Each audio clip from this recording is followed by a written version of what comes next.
On the morning of April 5th, 1242, the sun rose over a landscape that looked less like a battlefield and more like the edge of the world. There was no grass, no mud, and no stone beneath the feet of the soldiers standing in formation. There was only the vast, blinding expanse of Lake Peipus, a frozen white wasteland stretching between what is now Estonia and Russia. To the west, the heavy warhorses of the Teutonic Order poured at the ice, their breath rising in thick plumes of steam against the freezing air. These were not just soldiers, they were the Iron Men of Christendom, a military machine that had crushed pagan tribes and shattered kingdoms from the Holy Land to the Baltic coast. They sat in their saddles, encased in chainmail and plate, confident that the day would end as all their days ended, with conquest, conversion, and the total submission of their enemies. They looked across the frozen strait towards the steep, wooded banks of Raven's Rock, expecting to see a disorganized rabble of terrified Russians ready to break at the first charge. But what waited for them in the freezing mist was not fear. It was not a disorganized militia praying for mercy. It was a silence so profound it felt like the lake itself was holding its breath. Waiting for them was Prince Alexander, a 21-year-old commander who had already been exiled by his own people once, only to be begged to return when the fires of the crusade drew too close to their homes. He stood watching the horizon, surrounded by an army that looked deceptively fragile. His men were not encased in the heavy steel of the West. They wore conical helmets, padded jackets, and lamellar armour that allowed them to move with the speed of wolves. They stood still, their boots gripping the treacherous surface of the lake, their eyes fixed on the darkening horizon where the Teutonic wedge was beginning to form. Alexander knew something the invaders did not. He knew that in the north, the land does not just host the battle, the land fights it. The Teutonic commanders, led by the fanatical Bishop Hermann of Dorpat and the battle-hardened Marshal Andreas von Felben, signalled the advance. They formed the Boar's Snout, the Svinfil King, a terrifying wedge formation designed to act as a living chisel. The tip of the wedge was made of the Order's most elite knights, heavily armoured rudders who would smash through the enemy centre solely by the weight of their impact. Behind them rode the Danish auxiliaries and the coerced Estonian infantry, protected by the wings of the heavy cavalry. As they began their trot across the ice, the sound was unlike anything heard in medieval warfare. It was not the dull thud of hooves on earth, but a sharp rhythmic clattering, steel on eye, that grew louder and faster until it sounded like 1,000 hammers striking an anvil.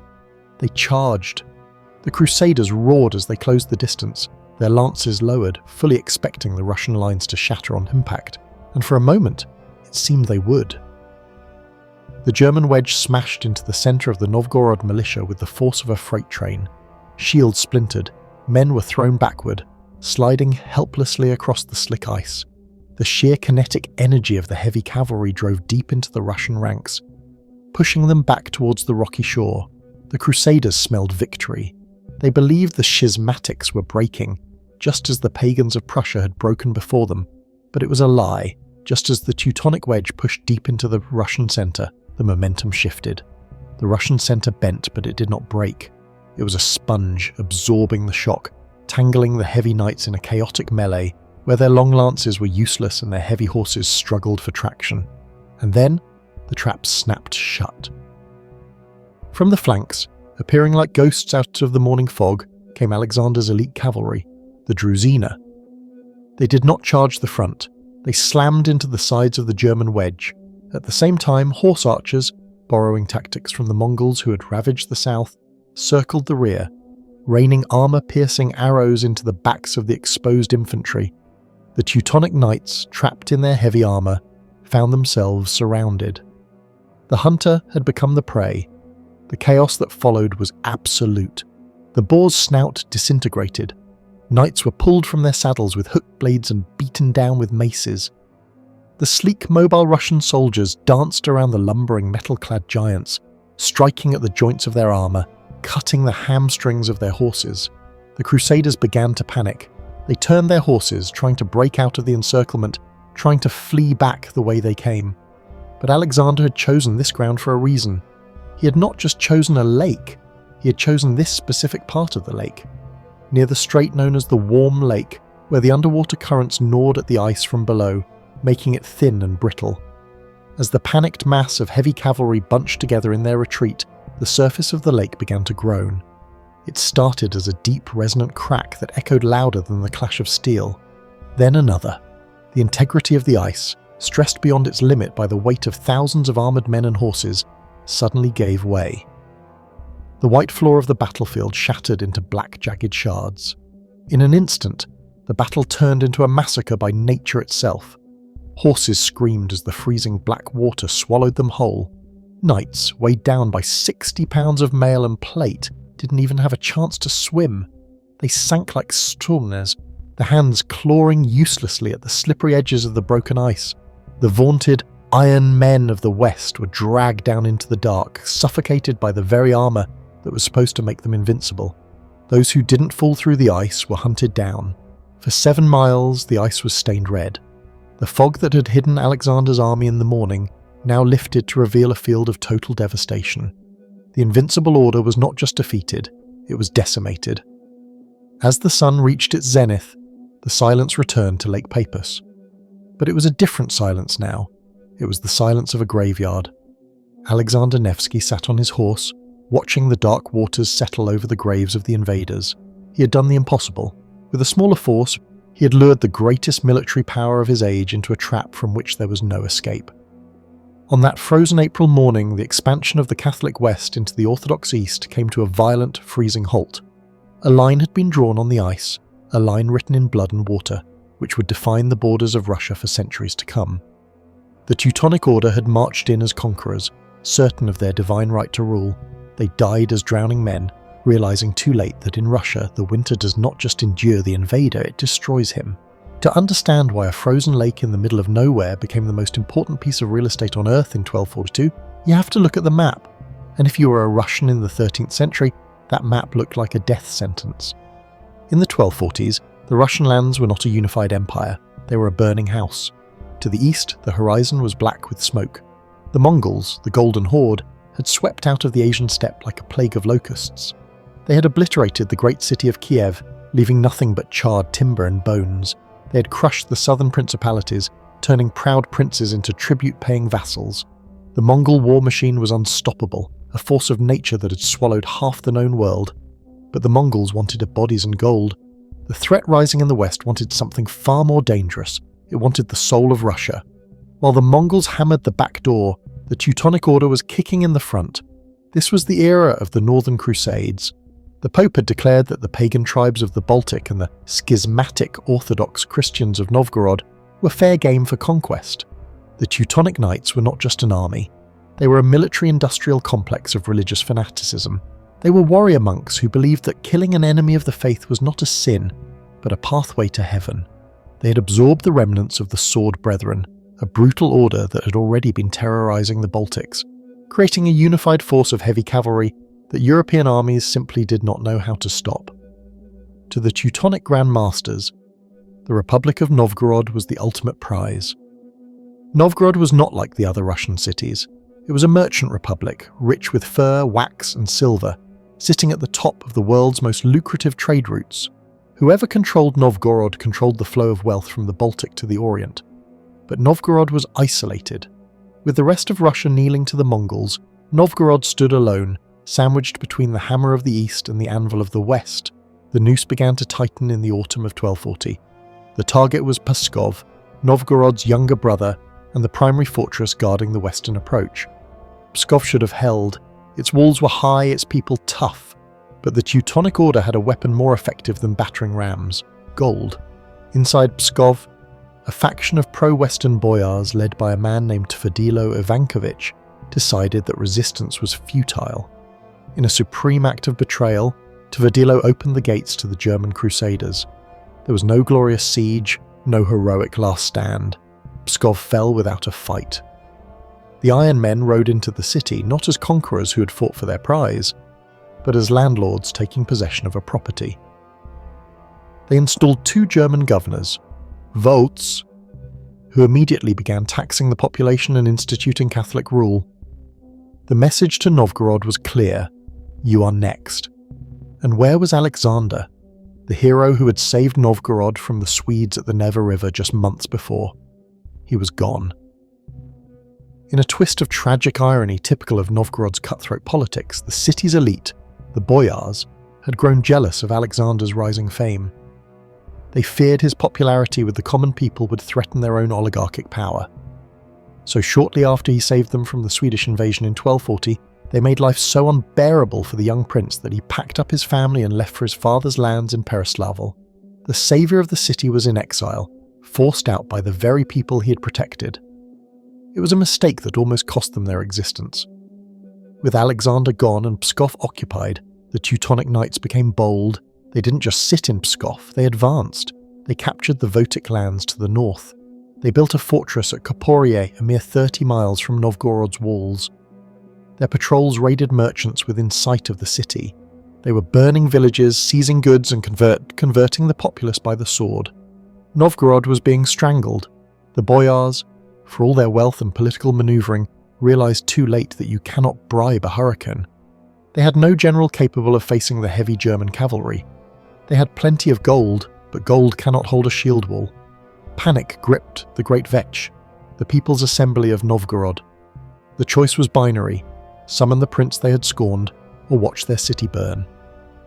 In the winter of 1241, a delegation of desperate boyars rode to Pereslavel. One can only imagine the scene: the proud oligarchs of Novgorod, hats in hand, begging the 20-year-old prince to forgive their insults and return. Alexander Nevsky was a warrior, but he was also a pragmatist. He looked at the map. He saw the Mongols in the east and the Germans in the west. He knew he couldn't fight both. This is the moment that defined him. A lesser man might have let Novgorod burn out of spite.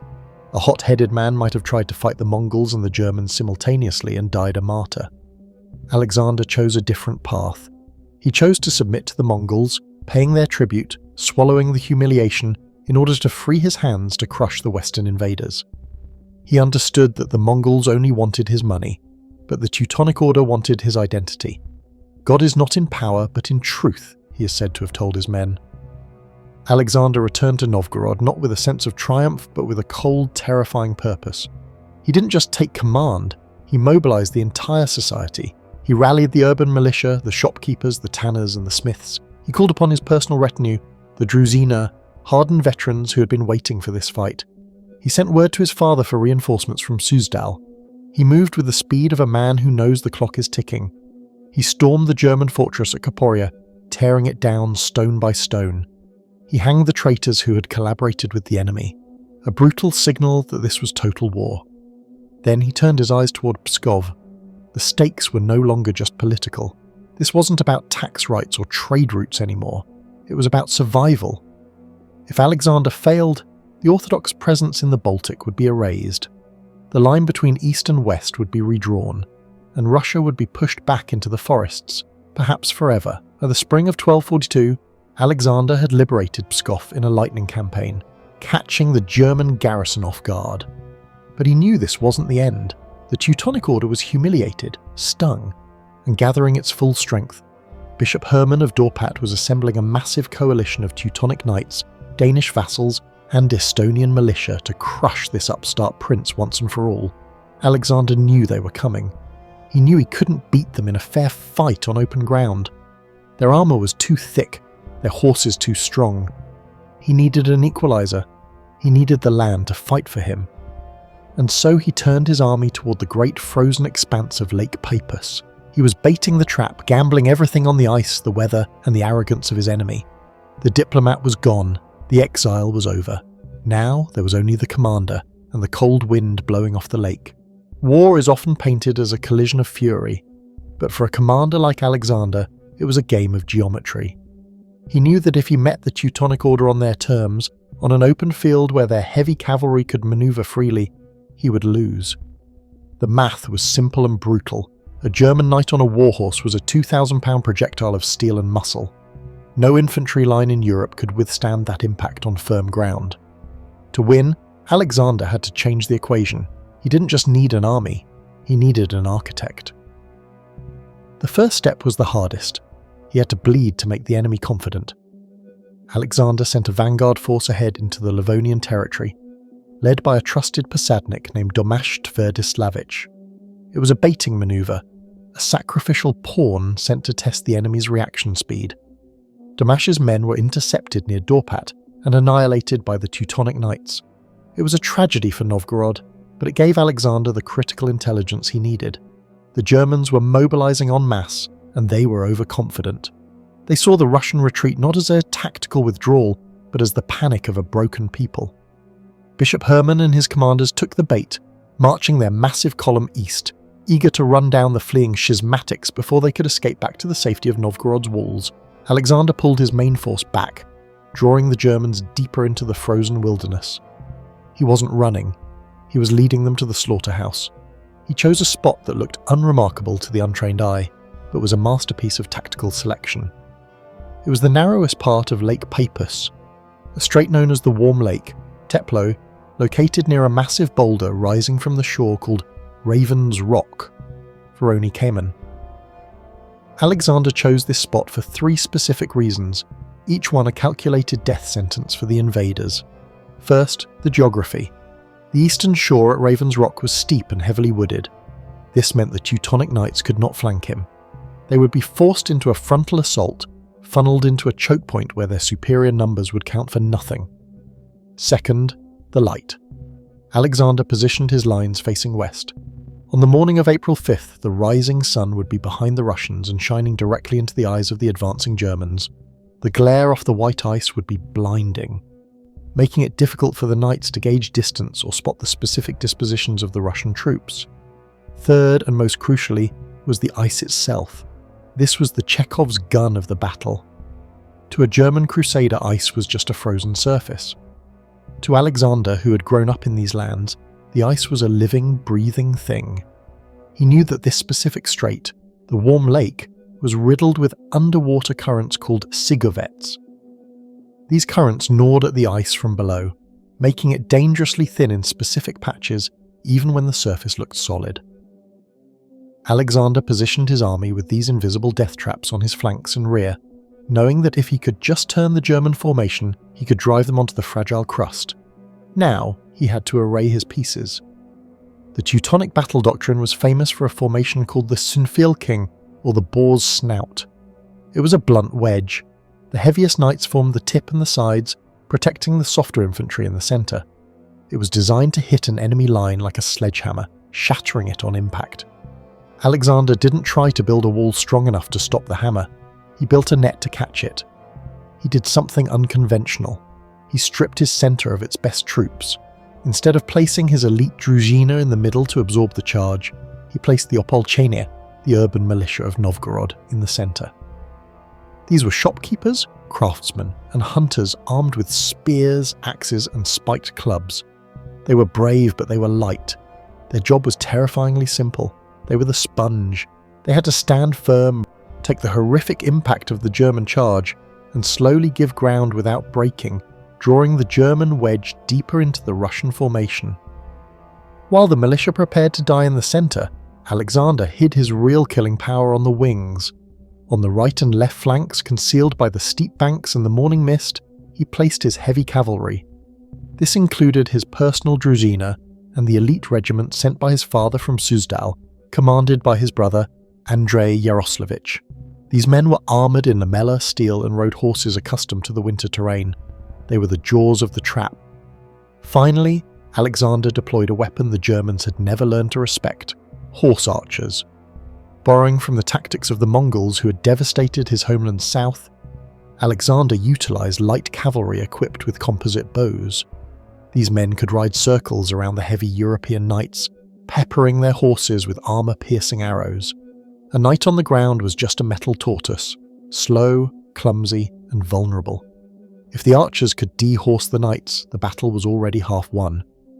The night before the battle, the camps were a study in contrast. In the German camp, there was the clanking of heavy steel, the confident prayers of Bishop Hermann, and the boasting of men who had never known defeat in the East. They polished their great helms and sharpened their lances, believing God was marching with them to crush the heretics. In the Russian camp, there was a grim, methodical silence. Men wrapped their boots in rough wool to keep their footing on the slick ice. They checked the edges of their sovnia, long, glaive-like pole arms designed to hook a knight's armour and drag him from his saddle. Alexander moved among them, not as a distant prince, but as a commander checking the lines. He knew the odds. He knew that if the centre broke too quickly, the trap would fail and they would all be butchered. He reminded them that they were not fighting for a king or for gold. They were fighting for the right to remain themselves. If they lost here, there would be no more Novgorod, no more orthodoxy, only the iron boot of the order. As dawn broke on April 5th, 1242, the mist began to curl off the surface of the lake. The Russian army stood motionless, a dark line against the blinding white. They watched as the dark mass of the Teutonic Order emerged from the western shore, coalescing into the terrifying triangular shape of the boar's snout. The ground trembled as thousands of armoured horses began their trot. Alexander sat on his horse watching the distance close. He checked the sun, now rising behind him. He checked the ice. The trap was set. The geometry of death was drawn. Now, all he had to do was wait for the enemy to step into it. The first sound was not a human voice. It was a rhythmic, low-frequency thrumming that vibrated through the soles of the Russian boots, travelling up through the ice like an electric current. It was the sound of 2,000 heavy warhorses accelerating into a gallop. Across the frozen strait, the Teutonic wedge, the Svinfylking, transformed from a static formation into a living missile. At the tip rode the Brother Knights, men who'd spent their entire lives training to kill in the name of God. They were encased in mail and plate, their horses draped in caparisons of white and black, their lances lowered in perfect unison. To the militia standing in the Russian centre, it didn't look like an army. It looked like a landslide of steel rolling across a white desert. Alexander Nevsky watched from Raven's Rock, his face unreadable behind his nasal helm. He saw what his men saw, an unstoppable force. But he also saw what the enemy could not. He saw the angle of the sun, now blindingly bright, reflecting off the ice and striking the German visors, narrowing their vision to mere slits of glare. He saw the steam rising from the horses, a sign of the immense energy they were expending just across the lake. He waited. The impact, when it came, was hideous. The tip of the boar's snout slammed into the Novgorod militia with the sound of 1,000 car crashes happening at once. Wood splintered, metal shrieked, and bodies were thrown backward onto the slick ice. The front ranks of the Russian militia were obliterated in seconds, trampled under iron-shod hooves or skewered by 12-foot lances. The German commanders roared in triumph. Gott mit uns! They were pushing deep into the Russian line, driving the centre backward. To them, it looked like a rout. The schismatics were folding just as they always did. The wedge was doing exactly what it was designed to do, splitting the enemy army in half like a log under an axe. But the log didn't split. The Novgorod militia, shopkeepers and fur trappers fighting for their homes, bent backward but refused to break. They grabbed at the reins of the German horses, jamming spears into the unarmoured underbellies, swinging axes at the legs of the knights. The momentum of the Teutonic charge, so terrifying in the open, began to bog down in the mass of bodies. The great war horses, designed for a single shattering impact, were now stationary, slipping and sliding on the gore-slicked ice, unable to manoeuvre. The boar's snout had pushed itself deep into the Russian formation, but now it was stuck. Alexander raised his sword.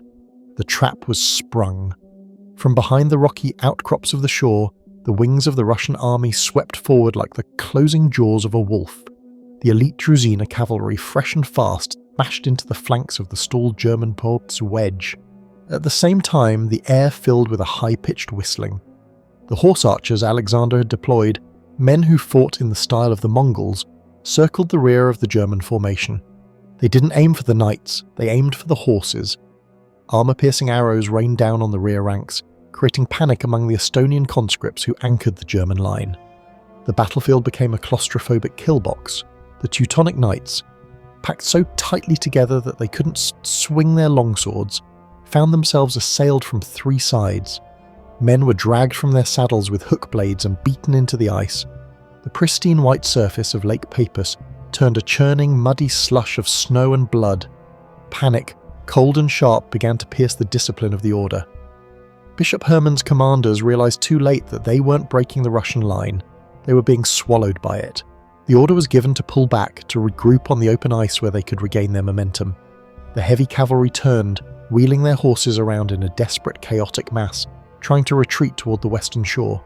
They bunched together, thousands of armoured men and horses occupying a small patch of the frozen lake. This was the moment Alexander had prepared for. This was the geography of death he had mapped out months ago. He had herded them directly over the Sigavets, the warm lake currents where the ice was deceptively thin. As the retreating mass of German steel crowded together, the lake began to speak. It wasn't the sound of battle anymore. It was a deep, groaning boom, like thunder trapped underwater. A spiderweb of white fractures shot across the dark ice beneath the Teutonic horses. The first crack sounded like a cannon shot. A section of the lake simply vanished, dropping a dozen knights into the black, freezing water. Then the chain reaction began. The structural integrity of the ice, stressed beyond its limit by the tons of panicked metal and muscle, shattered completely. The screams of men were suddenly drowned out by the screams of horses. It was a scene from the nightmare. Heavily armoured knights, who a moment ago had been the masters of the battlefield, were now struggling against an enemy they could not fight. Gravity. Their heavy mail, the very thing that made them invincible against swords, became their anchor. They clawed at the jagged edges of the ice, their gauntlets slipping on the wet surface before being dragged down into the suffocating dark. The water bubbled and churned as the lake swallowed the pride of the Teutonic Order. Those who managed to stay on the remaining floes were helpless, stranded on drifting rafts of ice, easy targets for the Russian archers who lined the solid ice, picking them off one by one. The fog that had shrouded the morning lifted to reveal a catastrophe. The invincible wedge was gone. In its place was a gaping black wound in the white lake, churning with the last desperate struggles of drowning men. Alexander Nevsky did not smile, he did not cheer. He watched the devastation with the cold, hard eyes of a surgeon who has just cut out a tumour. He signalled his men to hold their lines. The battle was effectively over.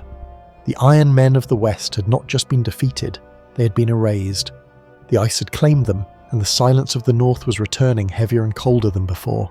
When the last echoes of the dying faded, and the wind ceased its howling across the strait, a terrifying silence returned to Lake Peipus. The battle had raged from sunrise until the early afternoon, a frenzy of noise and violence that had seemed like it would never end. Now the only sound was the cracking of settling ice and the groans of the wounded. The fog that had shielded Alexander's army in the morning finally lifted completely, exposing the full scale of the devastation.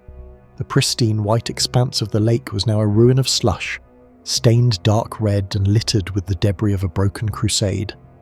Black fissures zigzagged across the surface like open wounds where the heavy horses had punched through, sending hundreds of men to a watery grave. The Iron Men, who had ridden out that morning as the invincible masters of war, were now just motionless heaps of metal freezing into the ice. Alexander Nevsky did not cheer. He did not allow his men to lose themselves in the looting of the dead just yet. He remained on his horse, his breath misting in the cold air, watching the horizon. He knew that a wounded beast is dangerous, and he needed to be certain the order was truly broken. He ordered a pursuit, but it was a calculated one. His light cavalry chased the fleeing remnants of the Crusader army for 7 versts, nearly 7 kilometers, driving them all the way back to the Subol shore. This wasn't just about killing, it was about ensuring that no rallying point could be established. The message had to be absolute. There was no safety for them here. The woods and the snow, which the Germans had viewed as obstacles, had become the executioners of the Novgorod lands.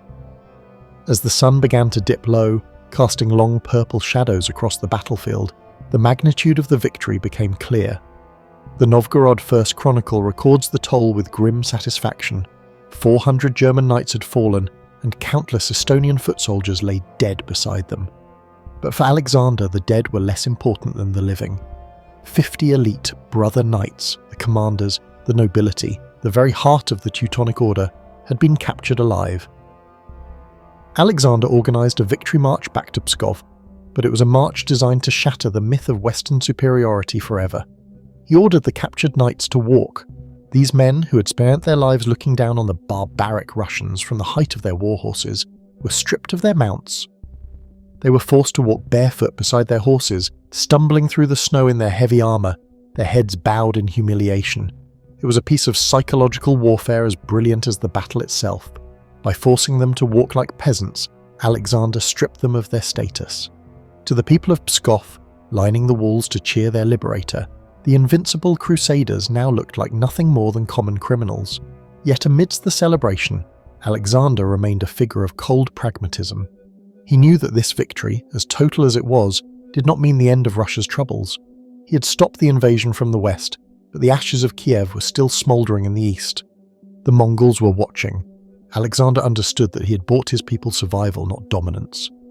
He had secured the right to remain Orthodox and Russian, but the price would be continued servitude to the Golden Horde. It was a bitter pill, but looking at the frozen corpses on Lake Peipus, he knew it was the only choice. He could pay the Mongols with gold, but the Teutonic Order would have demanded their souls.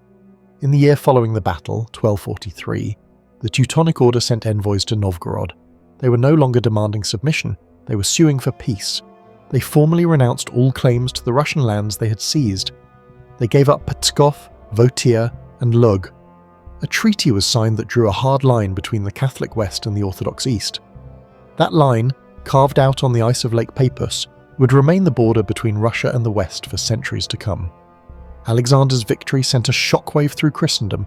The expansion of the Northern Crusades, which had seemed inevitable, hit a wall of ice and iron that it could not break. The Teutonic Order would continue to fight in the Baltics, but they never again launched a serious invasion into the heart of Novgorod. History remembers Alexander not just for the tactical brilliance of the trap he set, but for the clarity of his vision. He is often attributed with a phrase that, while popularized by later storytellers and filmmakers, encapsulates the essence of that bloody day on the lake. It was a warning sent to the corners of the earth. Go and tell everyone in foreign lands that Russ is alive. Let them visit us without fear as guests. But whoever comes to us with a sword shall die by the sword. On this stands, and will stand, the Russian land. As night fell on April 5th, 1242, the waters of Lake Peipus began to refreeze, sealing the dead beneath a fresh layer of ice. The wind covered the blood with the new snow. Nature was reclaiming the battlefield, hiding the scars of men. But the memory of what happened there would not fade. A 21-year-old prince had taken a divided, frightened militia and broken the back of the greatest military machine of his age. Alexander Nevsky had proved that while empires might crumble and cities might burn, the will of a people fighting for their existence is harder than steel and colder than the ice.